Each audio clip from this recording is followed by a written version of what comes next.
الحمد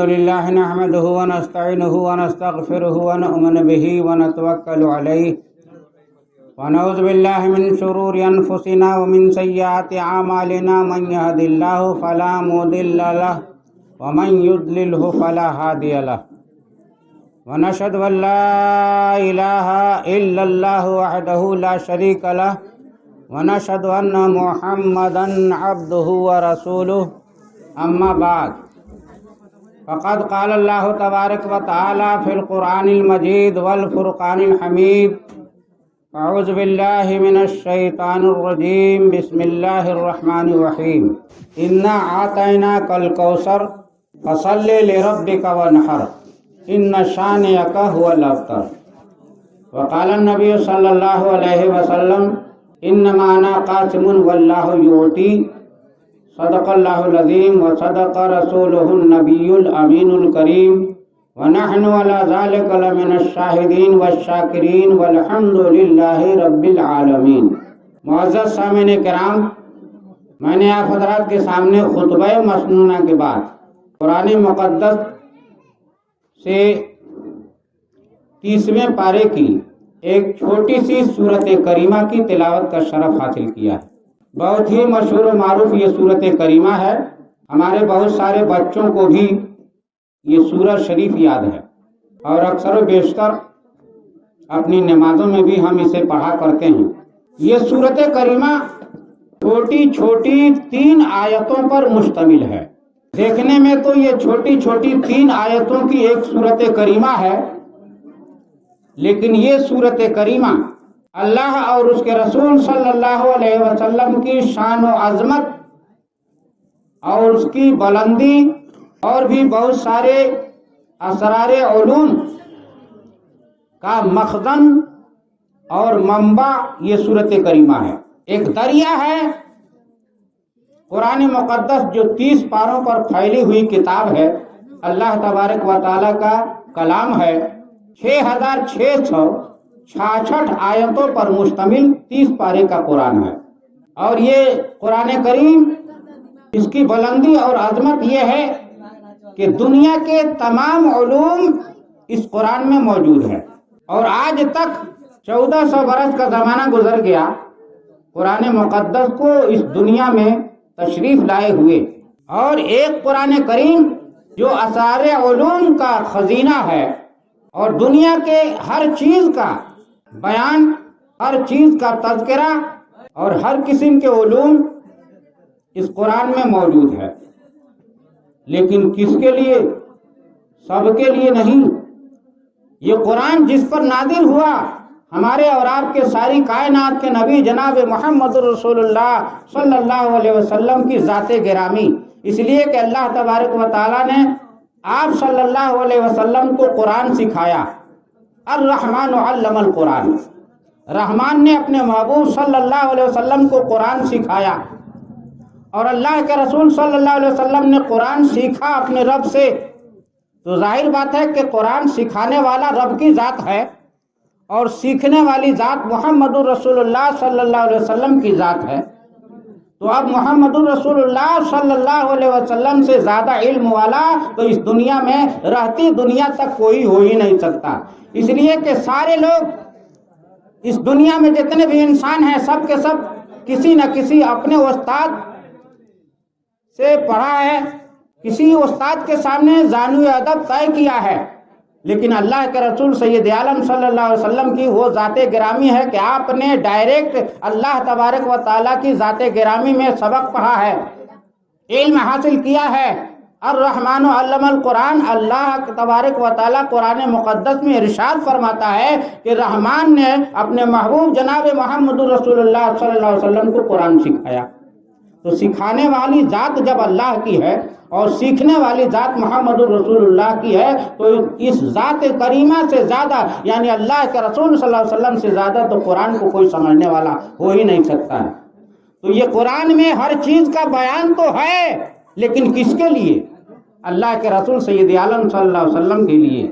اور جو جتنا ہی زیادہ علم والا ہوگا اتنا ہی زیادہ قرآن کے سمندر میں ڈبکیاں لگا کر کے قرآن کے موتی کو حاصل کر سکتا ہے۔ درود شریف پڑھی، اللہم صلی علی سیدنا مولانا محمد بارک وسلم صلاۃ و سلاما علیک یا رسول اللہ صلی اللہ علیہ وسلم۔ حضرت علامہ اسماعیل حقی رحمۃ اللہ علیہ اپنی کتاب تفسیر روح البیان میں فرماتے ہیں، تھوڑی دیر آپ توجہ دیجیے، فرماتے ہیں کہ اللہ تبارک و تعالیٰ نے قرآن مقدس کے تمام علوم کو سمیٹ کر کے سورہ فاتحہ میں جمع فرما دیا ہے، اسی لیے سورہ فاتحہ کا نام ام الکتاب ہے، اور بھی سورہ فاتحہ کے بہت سارے نام ہیں۔ سورہ فاتحہ تو یہ مشہور نام ہے، اور ایک نام ہے ام الکتاب، کتاب کی ماں۔ تو پتہ یہ چلا کہ اللہ تبارک و تعالیٰ نے قرآن مقدس کے تمام علوم کو سورہ فاتحہ میں جمع فرما دیا ہے۔ ایک بہت بڑے بزرگ، ایک بہت بڑے عالم دین حضرت علامہ اسماعیل حقی رحمۃ اللہ علیہ اپنی تفسیر روح البیان میں فرماتے ہیں کہ اللہ تعالیٰ نے تمام علوم کو قرآن میں جمع فرمایا ہے، اور قرآن کے تمام علوم کو سورہ فاتحہ میں جمع کر دیا ہے، اور سورہ فاتحہ کے تمام علوم کو بسم اللہ شریف میں جمع کر دیا ہے، اور بسم اللہ شریف کے تمام علوم کو بسم اللہ شریف کے بے میں جمع فرما دیا ہے، اور بسم اللہ شریف کے بے کے نیچے کا نقطہ حضرت علی کرم اللہ وجہہ کریم فرماتے ہیں کہ انا النقطۃ قطع البا، انا النقطۃ قطع البا، کہ بسم اللہ شریف کے بے کے نیچے کا نقطہ میں ہوں۔ یہ کون فرما رہا ہے؟ حضرت علی کرم اللہ وجہہ کریم۔ اسی لیے اللہ کے رسول سید عالم صلی اللہ علیہ وسلم نے ارشاد فرمایا ہے کہ انا مدینۃ العلم وعلی بابھا، میں علم کا شہر ہوں اور علی اس کے دروازے ہیں۔ تو ظاہر بات ہے کہ سب سے زیادہ قرآن کا علم اللہ کے رسول سید عالم صلی اللہ علیہ وسلم کے پاس ہے، اور آپ صلی اللہ علیہ وسلم کے طفیل حضرت علی کرم اللہ وجہہ کریم نے قرآن کے علوم کو سیکھا۔ تو جس نے جتنا علم حاصل کیا قرآن میں اتنی ہی زیادہ ڈبکیاں لگا کر کے علم کے موتی کو تلاش کر لیتا ہے، اور یہ قرآن جو ہے تمام علم کا مخزن ہے، تمام علم کا خزینہ ہے، تمام علم کا منبع ہے۔ درود شریف پڑھی، اللہم صلی علی سیدنا و مولانا و مولانا محمد معدن الجود والکرم منبع العلم والحلم والحکم، صلو علیہ صلاۃ و سلاما علیک یا رسول اللہ۔ ایک بزرگ ہیں حضرت امام محمد رحمۃ اللہ علیہ، یہ ہمارے امام اعظم ابو حنیفہ رضی اللہ تعالیٰ عنہ کے شاگرد ہیں۔ کون؟ حضرت امام محمد رحمۃ اللہ علیہ۔ انہی کے زمانے میں ایک بوڑھے مرد کو، ایک بوڑھے آدمی کو بڑھاپے میں ایک لڑکی پیدا ہوئی۔ وہ لاولد بوڑھا تھا، کوئی اس کی اولاد نہیں تھی۔ اللہ جس کو جس طریقے سے چاہے نواز دے سکتا ہے۔ تو وہ بوڑھاپے میں اس کے یہاں ایک بچی پیدا ہوئی۔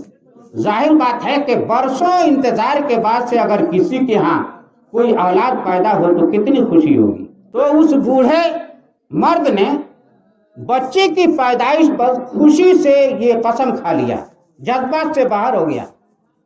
اتنا جذبہ پیدا ہوا اس کے دل میں، خوشی کی ایک لہر پھوٹی کہ اس نے قسم کھا لیا کہ میں اپنی بچی کی جہیز میں دنیا کی ساری چیزیں دے دوں گا۔ قسم کھا لیا۔ بچی جوان ہوئی، اس کی شادی کا وقت آیا تو اس بوڑھے آدمی کو اس کی قسم یاد دلائی گئی کہ آپ نے تو قسم کھا لیا تھا تو میں اپنی بیٹی کی جہیز میں سب کچھ دوں گا، اور آپ ہے غریب آدمی، آپ کے پاس ہے کیا دیں گے؟ یہ سن کر کے وہ پریشان ہوا۔ وہ آج کل کا مسلمان نہیں تھا۔ آج کل کے مسلمان کیا جانے قسم کیا چیز ہے۔ اسلام میں اگر کوئی اللہ کی قسم کھا لے تو اس قسم کو پورا کرنا اس پر واجب ہو جاتا ہے۔ اگر پورا نہیں کیا تو اس کو کفارہ دینا پڑے گا۔ تو آج کل تو بار بار لوگ قسمیں کھاتے ہیں، کوئی احساس نہیں ہوتا۔ تو بہرحال اس نے قسم کھا لیا، اور جب اس بچی کی شادی کا وقت آیا تو اس کی قسم یاد دلائی گئی۔ اب وہ پریشان ہوا، اسے فکر ہوئی کہ میں نے قسم کھا لیا ہے، میرے پاس تو ہے نہیں کہ اپنی بچی کی جہیز میں ساری چیزیں دے دوں۔ حضرت امام محمد رحمۃ اللہ علیہ کی بارگاہ میں پہنچا، عرض کیا کہ حضور میرا یہ مسئلہ ہے، آپ اس مسئلے کو حل کیجیے، میں اس قسم کو کیسے پورا کروں؟ تو حضرت امام محمد رحمۃ اللہ علیہ نے برجستہ ارشاد فرمایا کہ اپنی بیٹی کے جہیز میں قرآن دے دو، تمہاری قسم پوری ہو جائے گی، اس لیے کہ کائنات کی ہر چیز کا علم، ہر چیز کا بیان قرآن شریف میں موجود ہے۔ تو یہ ہے قرآن مقدس۔ تو میں نے قرآن مقدس کی ایک چھوٹی سی صورت کریمہ کی تلاوت کا شرف حاصل کیا ہے۔ اِنَّا أَعْطَيْنَاكَ الْكَوْثَرَ فَصَلِّ لِرَبِّكَ وَانْحَرْ إِنَّ شَانِئَكَ هُوَ الْأَبْتَرُ۔ ضرور شریف پڑھیے، اللہم صلی علی سیدنا و مولانا و مولانا محمد معدن الجود والکرم منبع العلم والحلم والحکم صلو علیہ صلاۃ و سلام علیک یا رسول اللہ۔ اللہ تبارک و تعالی ارشاد فرماتا ہے اِنَّا أَعْطَيْنَاكَ الْكَوْثَرَ، اے محبوب ہم نے آپ کو بے شمار خوبیاں عطا فرمائیں، بے شمار خوبیاں عطا فرمائیں۔ کثیر کے معنی ہے زیادہ، کثیر کے معنی زیادہ، اور کثیر کی جمع کوثر، کوثر کے معنی بہت زیادہ۔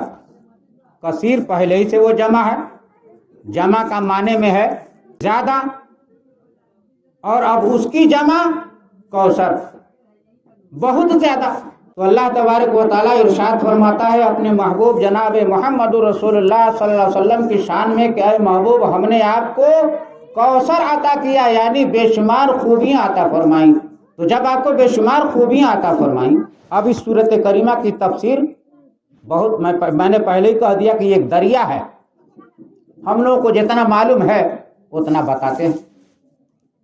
سب سے زیادہ تو اللہ کے رسول سید عالم صلی اللہ علیہ وسلم کو قرآن کا علم ہے، اور اس کے بعد سے حضرت علی کرم اللہ وجہ الکریم، اس کے بعد سے صحابہ کرام درجہ بدرجہ جس نے جتنا علم حاصل کیا اتنا ہی زیادہ وہ قرآن کو سمجھتا ہے، اور قرآن کو کے معنی اور اسرار علوم کو وہ پرکھ سکتا ہے، اور اس میں ڈوب کر کے، قرآن کے سمندر میں ڈوب کر کے اسی قدر وہ موتیاں نکال سکتا ہے۔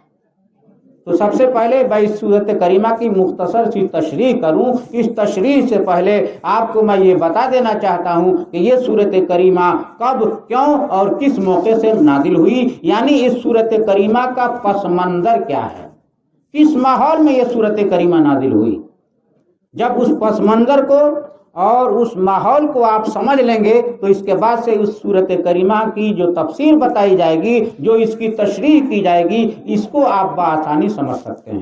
درود پاک پڑھیے، اللہم صلی علی سیدنا و مولانا و مولانا محمد معدن الجود والکرم منبع العلم والحلم والحکم صلو علیہ صلاۃ و سلام علیک یا رسول اللہ۔ اللہ کے رسول سید عالم صلی اللہ علیہ وسلم کی 4 صاحبزادیاں ہیں، 4 صاحبزادیاں، اور ان چاروں کے 4 ہونے میں کسی کو اختلاف نہیں، سب مانتے ہیں، کسی بھی مکتبہ فکر کے ہوں، وہابی ہوں، دیوبندی ہوں، شیعہ ہوں، سنی ہوں، اہل حدیث ہوں، تبلیغی جماعت ہو، کسی بھی جماعت کا ہو، سب مانتے ہیں کہ حضور نبی کریم صلی اللہ علیہ وسلم کی 4 صاحبزادیاں ہیں، اس میں کوئی اختلاف نہیں۔ ہاں، صاحبزادوں کے بارے میں اختلاف ہے، بعض لوگوں کا کہنا ہے کہ حضور نبی کریم صلی اللہ علیہ وسلم کے 4 صاحبزادے، لیکن مشہور ہے 2 صاحبزادے، اور اس پر زیادہ لوگوں کا اتفاق ہے، یعنی زیادہ علماء کرام کی ووٹنگ اس 2 پر ہے، اور 4 کے ماننے والے کم ہیں۔ تو بہرحال 4 ہوں یا 2 ہوں اس سے ہم کو بات نہیں ہے، ہم بتانا یہ چاہتے ہیں کہ اس صورت کریمہ کا پس منظر کیا ہے۔ حضور نبی کریم صلی اللہ علیہ وسلم کے 2 صاحبزادے حضرت قاسم رضی اللہ تعالیٰ عنہ اور حضرت ابراہیم رضی اللہ تعالیٰ عنہ، اور یہ دونوں صاحبزادے بچپن ہی میں انتقال فرما گئے، بچپن میں انتقال فرما گئے۔ مکے کے کفار و مشرکین نے اللہ کے رسول سید عالم صلی اللہ علیہ وسلم کو طعنہ دیا کہ اے محمد صلی اللہ علیہ وسلم، آپ کے صاحبزادے اس دنیا سے رخصت ہو گئے، انتقال ہو کر گئے، تو آپ کے انتقال کے بعد سے آپ کا گن گانے والا، یہ جو اسلام کا پرچار آپ کر رہے ہیں، اسلام کی تبلیغ کر رہے ہیں، قرآن اس دنیا میں نازل ہوا، اس دین اسلام قرآن، آپ کا ذکر و چرچا معاذ اللہ رب العالمین آپ کے وصال کے بعد سے مٹ جائے گا۔ کفار و مشرکین نے یہ طعنہ دیا، جب تک آپ ہیں، آپ کا دین ہے، آپ کے بعد آپ کا دین نہیں رہے گا، معاذ اللہ رب العالمین۔ مکے کے کفار و مشرکین نے اللہ کے رسول سید عالم صلی اللہ علیہ وسلم کو ان کے صاحبزادگان کے وصال کے بعد سے یہ پروپیگنڈا پھیلانا شروع کیا اور آپ کو طرح طرح سے تانا دیتے رہے۔ اللہ کے رسول سید عالم صلی اللہ علیہ وسلم کا دل اس تانے سے غمزدہ ہوا، آپ اداس ہو گئے۔ اللہ تبارک و تعالیٰ کو یہ کیسے اور کیوں کر گوارا ہو سکتا ہے کہ جس کے صدقے میں اس کائنات کو وجود بخشا گیا ہے اس کا دل اداس ہو جائے، وہ حزن و ملال کے سمندر میں غوطہ کھانے لگے۔ اللہ تبارک و تعالیٰ کو یہ گوارا نہ ہوا، اور اللہ کے رسول سید عالم صلی اللہ علیہ وسلم کو خوش کرنے کے لیے، آپ کی عظمت و شان بلند کرنے کے لیے، آپ کی عظمت و شان دنیا والوں کے سامنے ظاہر کرنے کے لیے یہ صورت کریمہ نازل فرمائی کہ انا اعطیناک الکوثر، اے محبوب ہم نے آپ کو بے شمار خوبیاں عطا فرمائی ہے۔ اے محبوب آپ غمزدہ نہ ہوں، آپ اداس نہ ہوں، آپ نماز پڑھ کر کے دیکھیے، فصلی لربک وانحر، آپ اپنے رب کے لیے نماز پڑھیے اور قربانی دیجیے، فصلی لربک وانحر ان شانئک هو الابتر، بے شک وہ لوگ جو آپ کی نسل کو مٹنے والی بتاتے ہیں، آپ کے نسل کو ختم ہو جانے والی بتاتے ہیں، آپ کی نسل کے بارے میں واہیات و خرافات کا پروپیگنڈا کر رہے ہیں، انہی کی نسل کٹ جائے گی، وہی برباد ہو جائیں گے۔ آپ کا کہ ذکر کو اللہ تبارک و تعالیٰ نے بلند فرما دیا ہے، وَرَفَعْنَا لَكَ ذِكْرَكَ، اے محبوب ہم نے آپ کے ذکر کو بلند فرما دیا ہے۔ آپ نماز کو پڑھ کر کے دیکھیے، قربانی کر کے دیکھیے۔ آج دیکھیں آپ، اللہ تبارک و تعالیٰ نے 1400 برس پہلے یہ صورت کریمہ نازل فرمائی، اور آج ہم دیکھ رہے ہیں کہ 1400 برس کا زمانہ گزر جانے کے بعد بھی اللہ کے رسول سید عالم صلی اللہ علیہ وسلم کے چاہنے والے اس دنیا میں ہر جگہ موجود ہیں، اور اللہ کے رسول سید عالم صلی اللہ علیہ وسلم کا ذکر چرچا چل رہا ہے اور قیامت تک چلتا رہے گا۔ تو اللہ تبارک و تعالیٰ نے ارشاد فرمایا فصلی لربک وانحر، اے محبوب اپنے رب کے لیے نماز پڑھیے۔ دیکھیے آپ کے اقتدا میں قیامت تک کتنے لوگ آ رہے ہیں، یہ سینکڑوں لاکھوں اربوں کی تعداد میں قیامت تک جو آپ کی امت آتی رہے گی اور آپ کی اقتدا کرتی رہے گی، یہی آپ کی روحانی اولاد ہے، یہ آپ کے غلام ہیں، اور انہی کے ذریعے ہم آپ کے دین کو باقی رکھیں گے، اور آپ کے دین کا چرچا، قرآن کا چرچا اور آپ کی تعریف و توصیف قیامت تک یہ چلتا رہے گا۔ اور اللہ تبارک و تعالیٰ نے آپ کو ذکر کو بلند فرما دیا ہے۔ درود شریف پڑھیے، اللہم صلی علی سیدنا مولانا محمد بارک وسلم، صلاۃ و سلام علیک یا رسول اللہ صلی اللہ علیہ وسلم۔ ایک روایت پیش کر کے میں اپنی بات کو مختصر کروں گا۔ اللہ تبارک و تعالیٰ نے اس دنیا کے بارے میں فرمایا ہے کل متاع الدنیا قلیل، یہ دنیا کی پونجی مختصر ہے، یہ دنیا کی پونجی تھوڑی ہے، قلیل ہے۔ یہ دنیا، کس دنیا کو؟ جس دنیا میں ہم ہیں۔ اور یہ دنیا ہے کیا چیز؟ ما سوا اللہ کے، یعنی رب کے ذات کے علاوہ جو کچھ بھی ہے اس کا نام دنیا ہے۔ زمین، آسمان، چاند، سورج، ستارے، شجر و حجر، پیڑ پودے، تری اور خشکی، اور اس دنیا میں جتنے شہر آباد ہیں، بہت سارے ملک ہیں، یہ سب کے سب دنیا ہے۔ اللہ کے علاوہ جو کچھ ہے اس کا نام دنیا ہے۔ 18,000 مخلوقات اس دنیا میں ہیں اور بہت ساری چیزیں، یہ سب کے سب دنیا ہے۔ اللہ کے قلیل کو اور اللہ کے کوثر کو سمجھنے کے لیے ہم آپ کو یہ مثال پیش کر رہے ہیں۔ یہ زمین 7 طبق زمین ہے، جس زمین پر ہم لوگ ہیں اسی طرح کی 7 زمین ہے، اور یہ پیاز کی طرح ہے، الگ الگ نہیں ہے۔ جس طریقے سے پیاز میں پرت در پرت ہوتے ہیں، چھلکے پر چھلکے، چھلکے پر چھلکے، اسی طریقے سے 7 زمین ہے، اور پھر یہ 7 آسمان، اور 7 آسمان کا فاصلہ ہے۔ یہ 7 آسمان، اس میں فاصلے ہیں، اور ایک پہلا آسمان جسے ہم دیکھ رہے ہیں، اس کے اوپر 6 آسمان ہیں، اور ہر 2 آسمان کے بیچ میں جو فاصلہ ہے، جو جگہ خالی ہے، جو خلا ہے، اس کا فاصلہ ایک تیز رفتار گھوڑے پر سوار ہو کر کے کوئی سفر کرے تو 500 برس میں اس کنارے سے اس کنارے پہنچے گا. اتنا فاصلہ ہے ہر دو آسمان کے بیچ میں، اور پھر ہر آسمان کی موٹائی 500 برس کا راستہ. اس طریقے سے 7 آسمان، اس کے بعد ہے سدرۃ المنتہا، عرش، کرسی، لوح و قلم، یہ ساری چیزیں. تو اللہ کے سوا جو کچھ بھی ہے یہ آسمان اس دنیا میں، اس دنیا کو جس کی لمبائی، چوڑائی اور طول و عرض کو ہم ناپ نہیں سکتے، آج تک کوئی سائنسداں یہ پتہ نہیں لگا سکا کہ یہ دنیا کتنی بڑی ہے. اس دنیا کو اللہ تبارک و تعالیٰ نے ارشاد فرمایا جو بہت ہے، اس کی وسعت کو، اس کی بلندی کو، اس کے طول و عرض کو، اس کے پورب پچھم کو، اس کے اتر دکن کو ہم ناپ نہیں سکتے.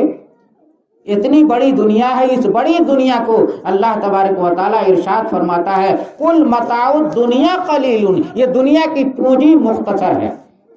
لیکن یہی رب جب اپنے محبوب صلی اللہ علیہ وسلم کو نوازنے کی بات آئی، اپنے محبوب کو دینے کی بات آئی، تو اللہ تبارک و تعالیٰ ارشاد فرماتا ہے انا اعطیناک الکوثر، اے محبوب ہم نے آپ کو کوثر عطا فرمایا، آپ کو بے شمار خوبیاں عطا فرمائیں. تو اللہ تبارک و تعالیٰ کے جب قلیل کا یعنی تھوڑے کا ہم اندازہ نہیں لگا سکتے، تو آپ غور کیجئے، آپ سمجھیے اور اندازہ لگانے کی کوشش کیجئے کہ اللہ تبارک و تعالیٰ کے کوثر کو ہم کیسے پہنچ سکتے ہیں، اس کے کوثر کی کثرت کو ہم کیسے جان سکتے ہیں. اللہ کے نبی کریم صلی اللہ علیہ وسلم کی شان میں یہ صورت کریمہ نازل ہوئی. اللہ تبارک و تعالیٰ نے ارشاد فرمایا انا اعطیناک الکوثر، بے شک اے محبوب ہم نے آپ کو بے شمار خوبیاں عطا فرمائی. اب آئیے اللہ تبارک و تعالیٰ کے قلیل اور کوثر کی بات آ گئی تو مشکات شریف سے میں ایک حدیث کریمہ آپ کو سامنے پیش کرتا ہوں اور اسی پر اپنی بات کو ختم کروں گا. مشکات شریف میں یہ حدیث ہے، اس حدیث کے راوی ہیں حضرت انس رضی اللہ تعالیٰ عنہ، یہ صحابی رسول ہیں. یہ روایت فرماتے ہیں کہ اللہ کے رسول سید عالم صلی اللہ علیہ وسلم نے ارشاد فرمایا کہ اللہ تبارک و تعالیٰ نے مجھ سے یہ وعدہ فرما لیا ہے کہ میری امت کے 4 لاکھ آدمیوں کو، گنہگاروں کو بغیر حساب و کتاب کے جنت میں داخل فرما دے گا. 4 لاکھ آدمیوں کو. صحابہ کا مجمع ہے، صحابہ پروانوں کی طرح اللہ کے رسول سید عالم صلی اللہ علیہ وسلم کے ارد گرد منڈلا رہے ہیں، تمام صحابہ حاضر ہیں.